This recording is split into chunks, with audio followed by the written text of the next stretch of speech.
So, I've been trying to figure out how I want this YouTube channel to go because I have ideas and I don't know if it's all meant to be on. I don't know. Right now, my whole deal is some self reflection. Today is Tuesday, and I think Tuesdays might be the day that I do the uploads because I do have to try to keep my life together in addition to all of this. And right now, I feel like I've been doing it like just sporadically, and my whole view on this is that I'm not sure. I really don't know. All I know is right now this is super helping me, like, a lot. And I would like to reflect right now on some of that. Today I did, and maybe I will. I wrote down, and I don't know. I feel weird about reading stuff off, but it does keep me on target. And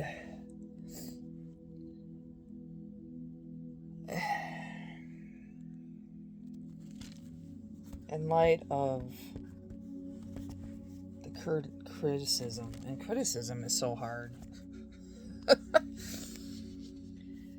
And it isn't even, I think I can handle the random people coming at me with stuff.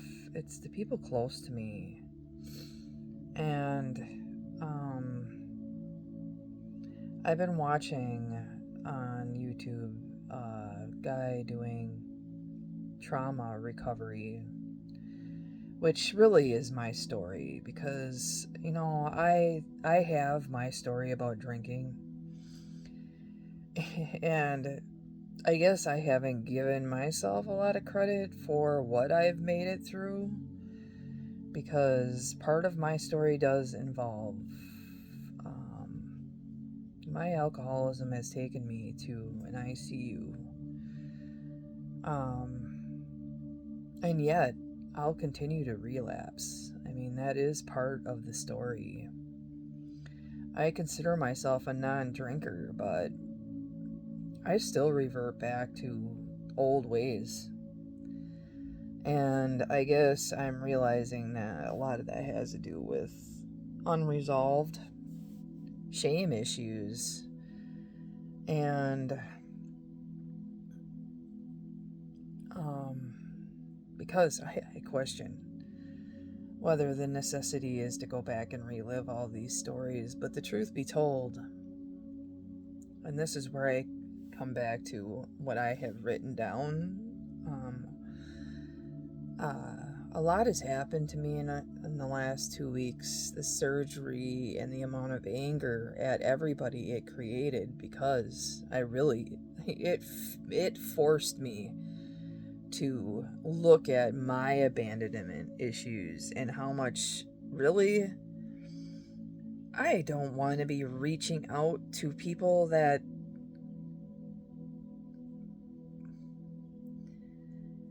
are so far down their own shame spiral that it doesn't matter if I'm there or not. And I sat in the hospital realizing that nobody in my life wanted to be there. And, well, my son would have been there.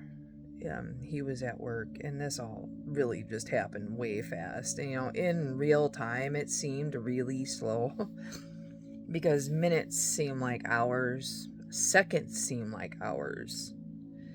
And I sat in the ER in denial that I was even going to end up with surgery. And the surgery ended up being really major. And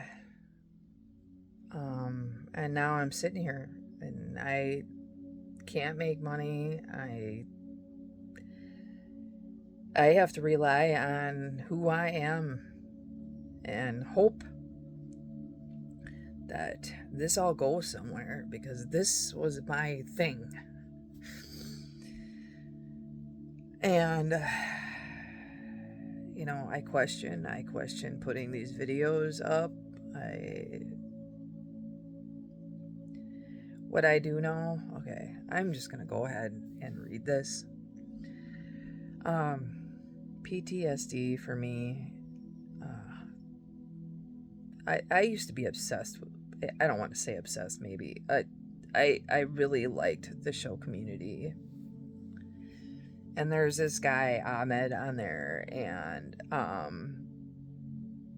he was my favorite character, and listening to this trauma recovery guy,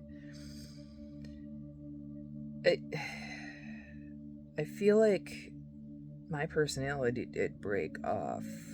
Like, I've got these different masks that I wear, and that character in that show, he recalls scenes in movies to describe his emotions. That's what I see. And sometimes in the show, they play out like his dealing with his emotions, and I come to realize that I am in tune to recalling scenes in movies to describe how I feel, because sometimes it's really hard. And I'm realizing that that's all the break off.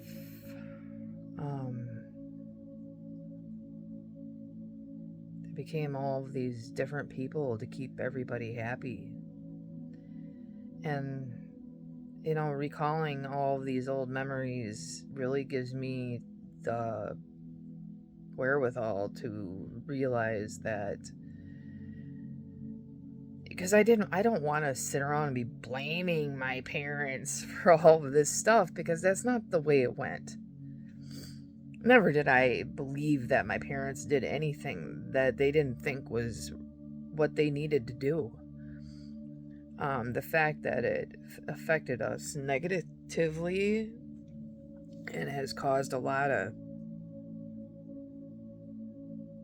stuff in my life. Recalling the memories gives me the focus, or the benefit of realizing that my parents didn't make decisions just to hurt me. They made decisions on what they felt they needed to do to keep everything okay. And I guess we were okay because we survived it all, but am I okay now?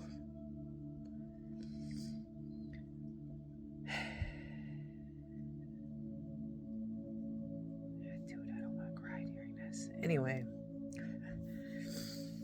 because it's a lot of painful shit, and I get the accusation from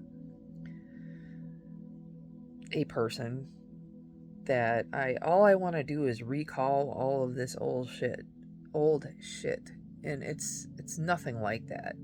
I don't want to recall any of it, but what I do know is that it's replaying in my head. If I don't talk about it, it's still happening. I didn't realize how much dissociation was really going on in my life and all the flashbacks, because if you would have asked me a couple of years ago if I was having flashbacks, I'd have just said no. I knew the PTSD was bothering me, but did I see it in the way of flashbacks? But no, they're not what I would call flashbacks. But I go back and replay those scenes out. It's like they invade my thoughts. And I feel like the rest of the world wants to just accuse you of reliving it over and over again. It's It's not the way it is. And I'm not choosing to relive all this stuff over and over again. Why? Why would anybody do that to themselves?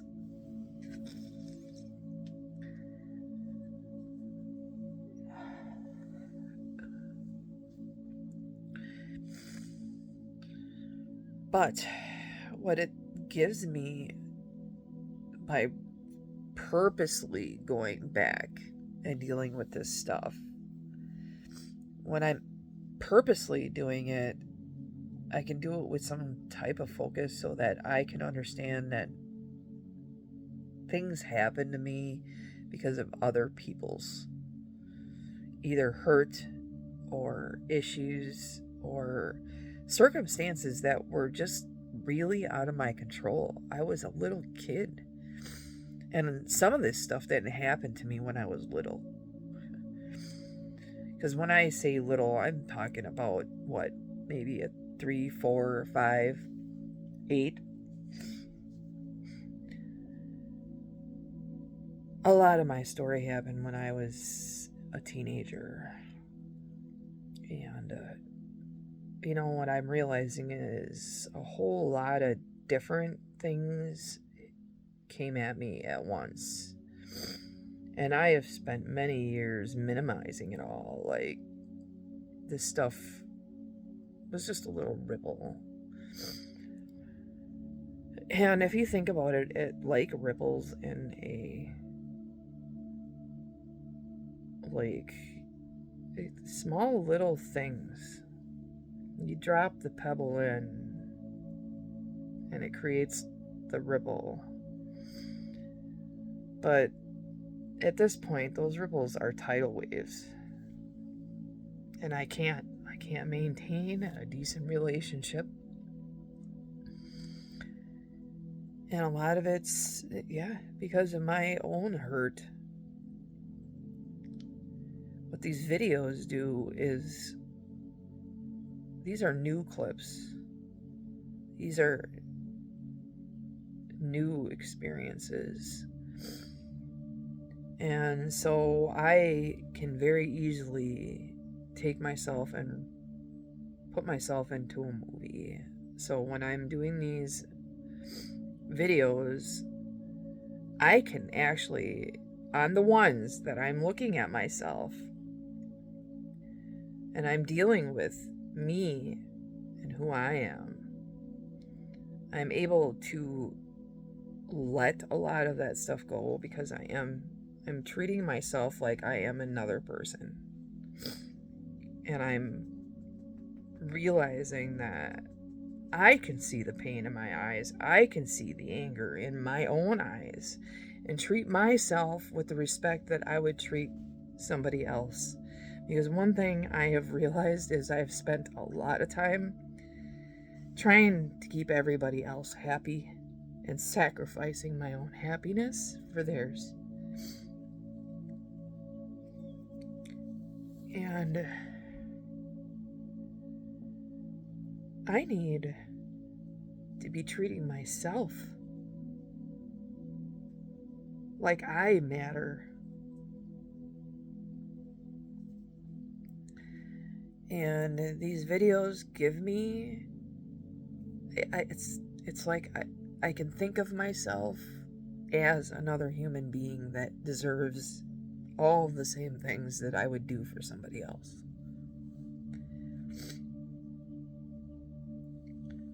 And my goal with this whole idea of doing the YouTube thing was the fact that, I can sit here and watch video after video of the clean cut, perfect, this is the way my life is, with the perfect little background, and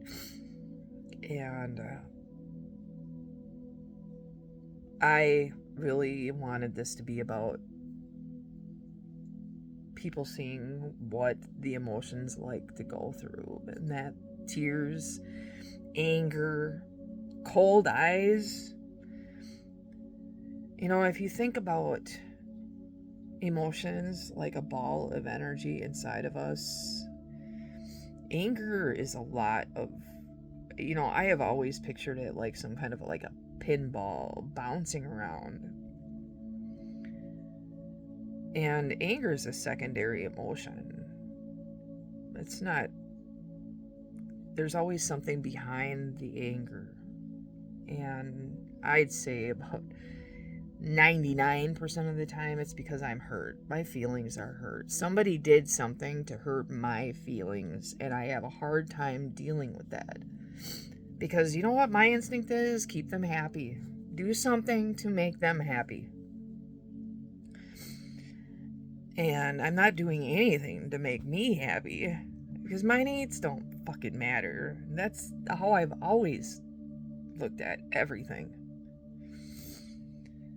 But I had a lot of shit happen to me. I've had a lot of shit happen to me even as an adult. And all of this old shame that I took things personal that weren't personal, that the child in me was hurt, and I didn't feel, I really, even now, I don't feel like anybody really cares that much, because people really don't care. Right now, I feel like my one other person really is my counselor, and I feel like I pay her to be there, because it's not like she's at the ready when I need to pick up the phone and talk to somebody. And, it baffles me how many people will reach out and think that you're going to be vulnerable when you don't know them. And, dude, I really don't feel like anybody's picking up a phone to somebody that they barely know and telling them about how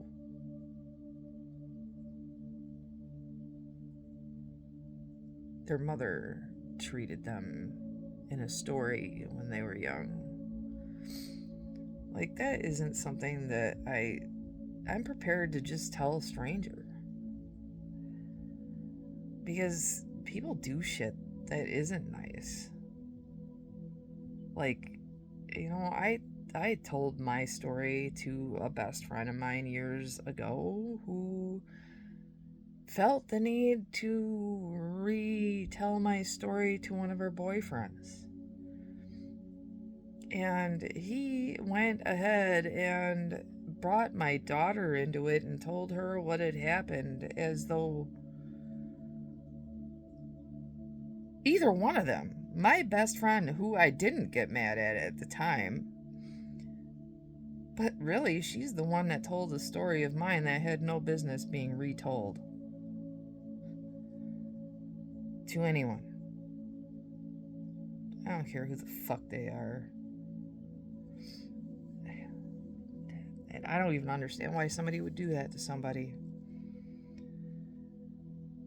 But I can tell you right now that that is an experience that I put that into my little filing cabinet and said, nope, I'm not dealing with that. I don't want to tell anybody anything, because you know what? They don't know when to keep their fucking mouth shut.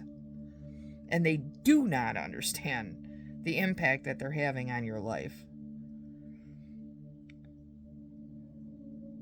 So no, I'm not going to just bare my soul to somebody I barely know when I can't trust the people that I do know. I trust my counselor. And for right now, it's gonna have to be good, because I trust her.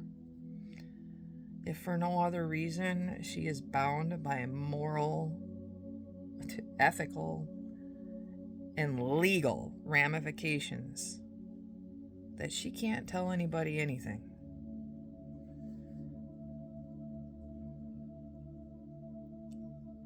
So, that is the person that I trust.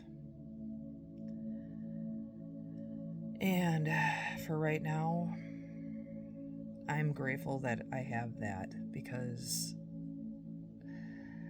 I am low income. Right now, I have no income coming in. Well, okay, you know what? At this point in my life, yeah, I have, or I would say that I'd be panicking a lot worse, but I'm not so sure. Fear of financial insecurity. Yeah, I think about it a lot right now because I'm not working and I can't do anything about my current situation but put my trust in the fact that God loves me and it'll all be okay. And the fact that I don't have a big savings account to save me, I'll make it through anyways. I own everything I have, so it's not like somebody can just swoop up and take it all away. Because I may have made a lot of mistakes in my life, but I've made a lot of really good decisions too. And thank God I kept this mobile home. And I live in a mobile home in the North Woods. And I have had to go to the food pantry. I was watching this video last night about this girl in low income, and you know what? Low income is not about justifying needing a new vacuum. Dude, girl, you deserve a new vacuum. Dude, I'll be honest, and I did not have the money to spend on it, but in my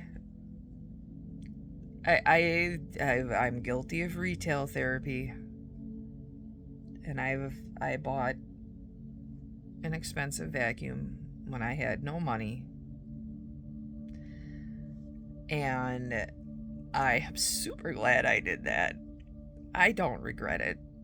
It made my life way easier, and I am not going to sit here and justify to people I don't even know about what I spend my money on, because you know what? At the end of the day, the truth be told, I'd rather be happy.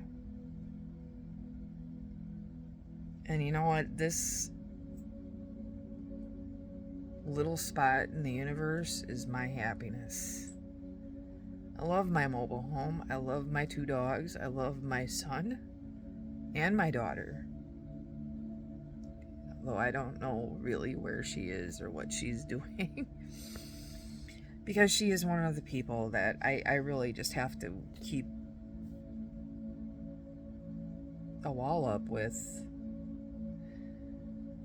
And I hate to even go too far into that because it has its own ramifications. She's not a healthy person, and she chooses to remain that way. And that is not, I can't do anything about it. She has to help herself. Just like I have to help myself. But I'm happy here. And I'd love to be able to not have to go out and work. But I have to go out and work. So that's what I will be doing. But I don't have little kids. I don't have a day spent taking care of little kids anymore. I spent most of my life taking care of either the kids or parents. So my parents were older when they had me. I broke that cycle because I got started real early. I was grandma by the time I was 35.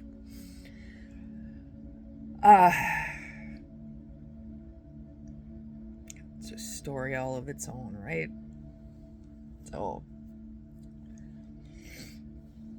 So I didn't even follow along with, I'm pretty sure I touched on pretty much everything that I had written down.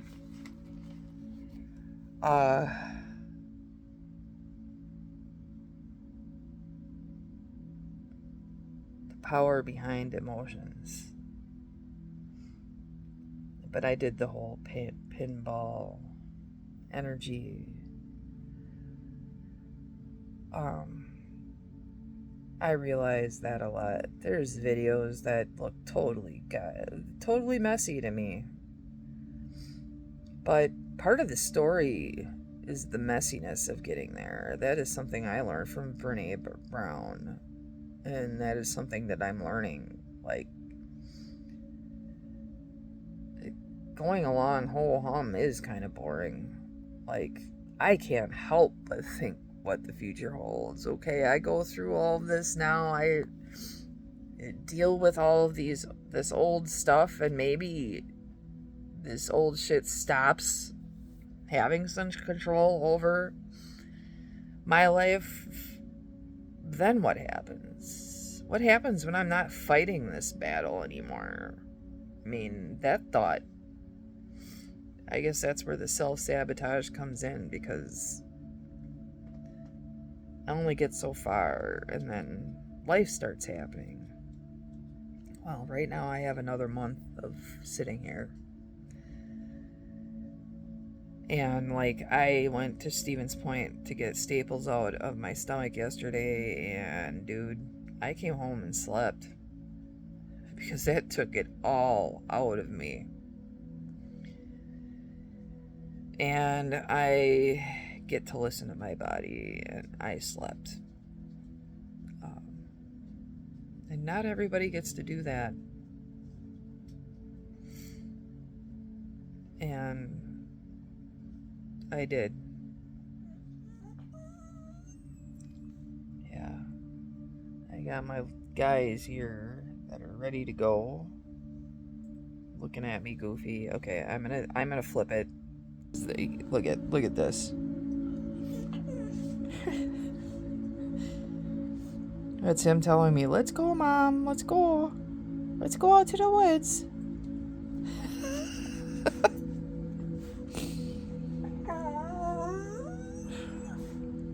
She pretty much is good with whatever we do. Yep, bury her head back in the pillows.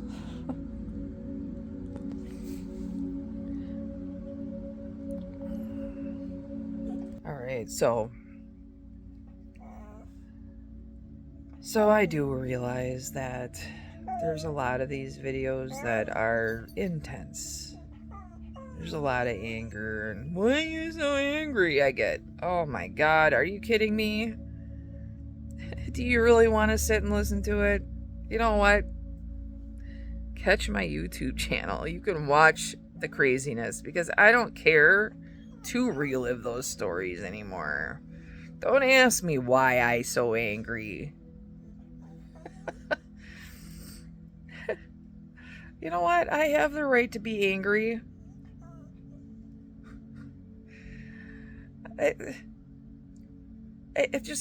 It's amazing to me. And these are the people that will actively do stuff to spark the anger and then expect me not to be angry. Oh my god. Okay. You know what? I'm not even going to go down that road, because right now I don't feel angry.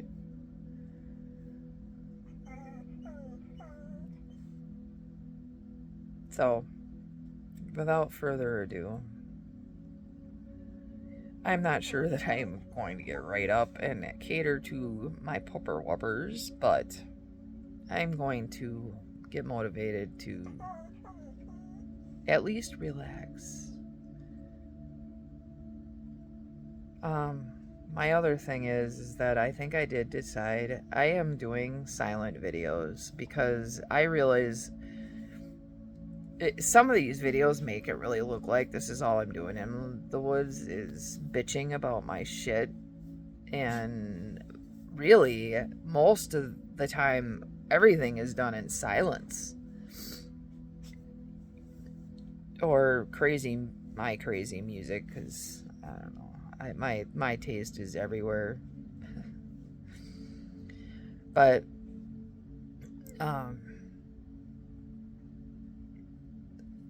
I'd say 98% of my healing is in silence. It's walking in the woods in silence, listening to the sounds of my footsteps, and watching the dogs and the squirrels and the things that happen on my little trips.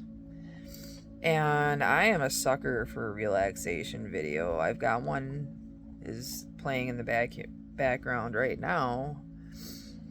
And dude, like, the colors right now are amazing, and not everybody gets to go and do all those drives the way I do. But when I was sitting in the hospital, and really, I don't know what happens with people, but I was sitting there alone, and I can't imagine that I'm the only one. And no, I can't. I don't understand what goes into making 10-hour long videos, because it's obviously a lot of replay.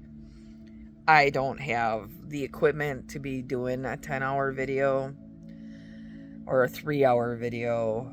I've got a pretty expensive cell phone, and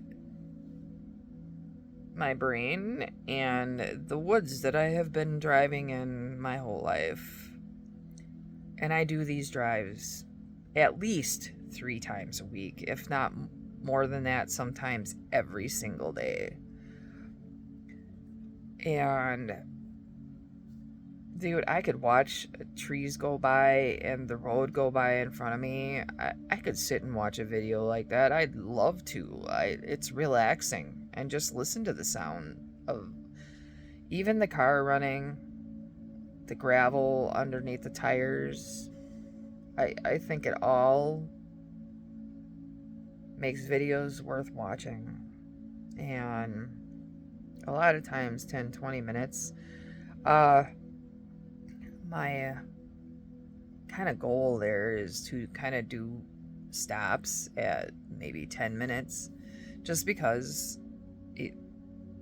for me, motivation comes in, okay, I only got to do 10 minutes. The video is only 10 minutes long. So, when that 10 minutes is up, I've debated about putting cues in there, but, I do this enough times a week that I can do cues at different times and make videos with no cues. I can do whatever it is that I want. And with that, I think I will, because I was only going to do 30 minutes, and now I'm closing in on 35. And I don't care about making these videos super long, because 30 minutes is a long time to sit here and listen to somebody talk. Who knows who will even make it to the end of this, because right now there's only 6 subscribers. But love takes time, right? I think I've said enough this morning. Without further ado, I will bid everybody farewell for today. Thanks for watching.